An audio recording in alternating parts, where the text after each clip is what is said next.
일단 해부학이라고 하면 그 의과대학에서 가장 시그니처 과목이고요. 공부를 하다 보면 이런 질문이 자연스럽게 생깁니다. 이 구조가 왜 이렇게 생겼지? 그럼 이 구조를 이루고 있는 조직은 도대체 어떤 기능을 할까? 이 세포는 도대체 어떻게 스스로를 보호를 해서 기능을 유지할까? 이게 왜 그럴까? 이 결국은 뭐냐 하면 딱 네 글자로 얘기하면 면역 기능하고 또 연결이 됩니다. 그러니까 이 결국 해부학하고 면역학은 완전히 뗄래야 뗄 수 없는 관계가 되는 거죠. 그래서 특히 제가 이제 관심을 가지고 있는 거는 그 염증이라고 하는 부분인데요. 이게 이제 최근에 우리 건강의 화두 중에 하나가 항노화, 항산화잖아요. 근데 거기에 항상 동반되는 게 이제 염증이라고 하는 개념인데 이 염증은 결국은 산화 스트레스 그 외에 또 다른 여러 가지 뭐 우리 몸에 좋지 않은 그 음식물을 섭취한다거나 외부 환경에 의해서 생기는 것이 바로 염증인데 그래서 이러한 염증이라고 하는 게 세포를 현미경으로 보게 되면은요 스트레스 받은 세포는 모양 자체가 찌그러지고 막 핵이라고 하는 유전 정보를 가지고 있는 그런 부위가 되게 그 잘게 조개져 있고 그리고 세포막 자체가 약해져 있습니다. 이게 결국은 뭐냐면 어떤 약한 충격에도 세포가 손상을 받고 그 손상으로 인해서 우리 몸에 기능적인 이상이 생길 수 있다는 거거든요. 근데 이제 이런 걸 막을 수 있는 방법이 뭐가 있을까? 말 중에 의식 동원이라고 하는 게 있죠.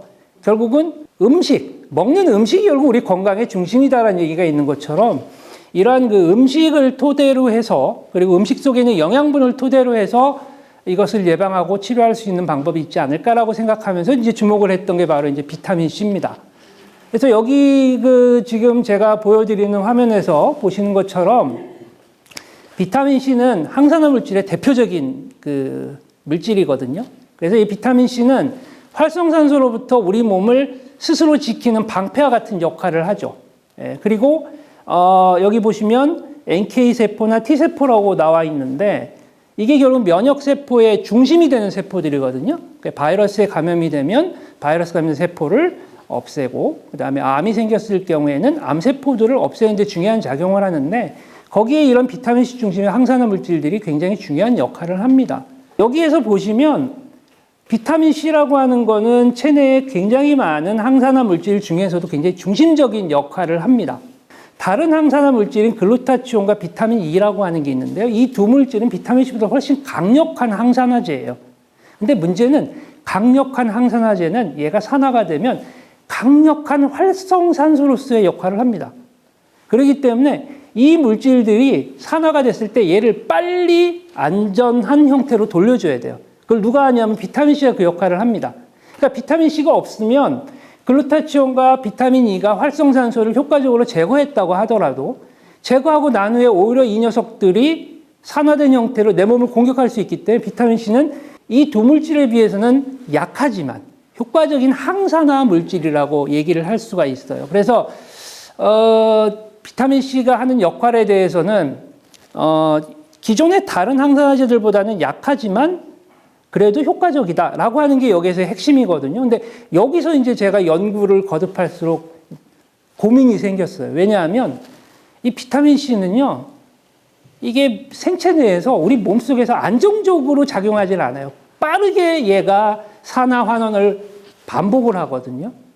근데 이 비타민 C보다도 강력한 항산화제들이 산화가 됐을 때 원래로 돌려주기 위해서는 얘가 좀 더 안정적이어야 돼요. 이것이 필요한 장기로 효과적으로 충분한 양을 전달을 시켜줘야 되거든요.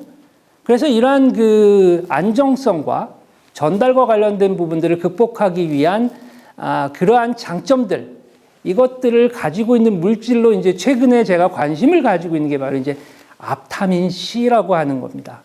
정가은 씨는 그 비타민 C 하면 어떤 게 떠오르시나요?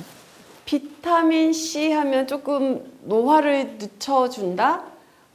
피부 관리에 필요하다? 네. 나처럼 상큼하다? 평소에 비타민 C 많이 드세요? 네, 저 평소에 많이 챙겨 먹어요. 네. 근데 지금 말씀하신 거 들어보니까 내가 먹고 있는 비타민 C가 안에 들어가서 좀 안정적일 수 있을까라는 걱정이 저도 조금 되는데요. 네. 이게 안정적이지 못하니까 또 굉장히 많은 양을 드시는 분들도 있는데 비타민 C가 가지고 있는 단점 중에 하나가 많은 양을 먹게 되면 이제 속이 쓰리라라고 하는 단점이 있기 때문에 그러한 부분도 이제 극복을 해야 되는데 역시 비타민 C를 많이 드시니까 네. 굉장히 미모를 유지하시는 것 같은데요. 안정적이었나 봐요. 들어가서. 예, 네. 앞으로도 많이 네. 많이보다는 효과적인 양만큼을 충분히 드시는 게 좋을 것 같습니다. 근데 방금 앞타민도 이야기를 하셨는데 네. 앞타민은 뭔가 약간 앞타민, 압도적인 비타민의 줄임말인가요? 저는 앞자를 그 압도적이라는 생각은 해본 적은 없고요. 네.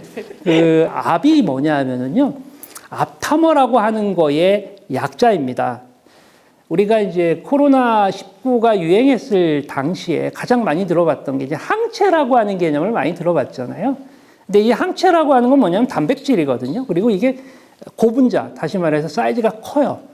그래서 그 항체가 몸에 들어오게 될 경우에 또는 그 예방주사의 개념으로 항체가 몸에서 생기게 될 경우에 그 항체에 대한 또 면역 반응이 생길 수도 있고 하기 때문에 그런 부분들을 개선하기 위해서 이제 그때부터 많이 그 연구가 됐던 게 뭐냐면 크기가 작으면서 몸에서는 면역 반응을 유발시키지 않는 성질을 가지고 있는 그러한 물질에 대한 연구가 많이 진행이 되는데 그게 바로 이제 앞타머라고 하는 물질이에요.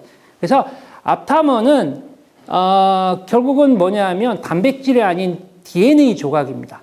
DNA 조각인데 굉장히 작은 조각이에요. 근데 이제 이 DNA 조각들을 우리가 디자인을 합니다. 그래서 물질들 중에 내가 A라고 하는 물질에 결합할 수 있는 앞타머를 디자인을 하면 그 앞타머는 그 물질에만 결합할 수 있는데 앞타민 C의 특이적인 앞타머는 비타민 C에만 결합을 해서 앞타민 C라고 하는 물질을 만들거든요. 그래서 그게 몸에 들어오게 되면 항체가 몸에 들어오면 이거 혹시 외부 물질 아니야? 라고 면역 체계가 헷갈릴 수 있는데 앞타민 C의 앞타머는요, 우리 몸에 들어와도 이게 외부 물질이라고 인식을 못해요. 왜냐하면 크기가 너무 작기 때문에. 그러니까 이걸 비타민 C와 결합한 형태의 앞타민 C를 우리가 섭취를 했을 경우에 이것이 효과적으로 비타민 C의 효능을 높이면서 안정적으로 작용을 할 수 있는 그 아까 얘기한 비타민 C의 불안정. 불안정이라고 하는 거는 결국은 뭐냐 하면 특히 비타민 C는 빛, 그 다음에 산소, 그 다음에 수용액. 물 속에 있을 때 약해집니다. 근데 결합된 상태에서 빛에 노출이 돼도, 그 다음에 산소에 노출이 돼도, 그 다음에 수용액 속에 들어가도 안전하게 비타민 C를, 그리고 또 안정하게 비타민 C를 유지시켜주는 역할을 하는 거죠. 그러니까 생쥐를 대상으로 해서 비타민 C 실험을 하게 되면은요, 비타민 C를 합성하지 못하는 생쥐에다 인플루바이러스를 감염을 시킨 다음에 비타민 C를 투여했더니 인플루엔자 바이러스에 의한 그 폐에서의 변화가 비타민 C에 의해서 제어가 되는 걸 확인을 했고요. 폐 섬유증이라고 해서 폐가 딱딱해지면 이게 숨을 못 쉬어가지고 결국 이제 호흡이 곤란하기 때문에 사망에 이르게 되는 그 염증성 질환에도 이제 효과가 있다라고 하는 걸 이제 확인을 했습니다. 인체를 대상으로 한 그 연구 결과를 좀 말씀을 드리려고 합니다. 그래서 한 120명의 그 건강한 정상인을 모집을 해서 두 그룹으로 나눈 다음에 2주, 4주 동안 이제 앞타민 C를 경구 투여를 했습니다. 혈액을 뽑아가지고 대표적인 항암세포인 NK세포를 분리해서 암세포하고 반응을 시켰더니 앞타민 C를 드신 분들의 NK세포가 암세포를 훨씬 많이 죽였어요.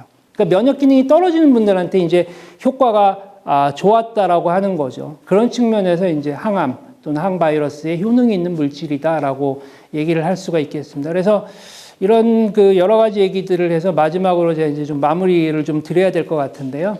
해부학을 전공한 해부학자로서 세포의 모양이 지켜지고 무너지고 하는 거에 대한 걸 쫓다가 결국은 면역, 항산화, 그리고 비타민 C, 그리고 이제 앞타민 C까지 오게 됐다고 말씀드렸는데 오늘 핵심은 일단 간단합니다.